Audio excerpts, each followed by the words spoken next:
Hello students. In this video, we're stepping into the colorful world of graphs and charts. These amazing tools help us understand information by turning numbers into pictures we can easily read. So, let's explore how they work together. First up, we have the pictograph. This type of graph uses images or symbols to represent information. For example, imagine a pictograph showing gifts where each picture stands for 10 chocolates. If Russell has 3 gifts, that means he's got 30 chocolates. Next, let's talk about the bar graph. In a bar graph, we use bars to show data, and the height of each bar tells us how much of something there is. Picture one bar showing how many pencils you have and another showing how many pens you have.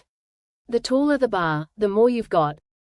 Moving on, we've got the pie chart. This one is shaped like a circle and divided into slices, just like a pizza. Each slice shows a part of a whole. For example, let's say a pie chart shows how often your team wins. If England wins 13% of the time, that means they lost the remaining 87%. Just subtract the winning percentage from 100.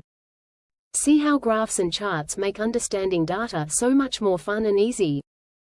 Now, here's a little challenge. What is a pie chart? Share your answer in the comments below. The complete curriculum for Class 4 is available on our channel. Check out all the links provided in the description below. Please make sure to like, share, and comment for more such videos.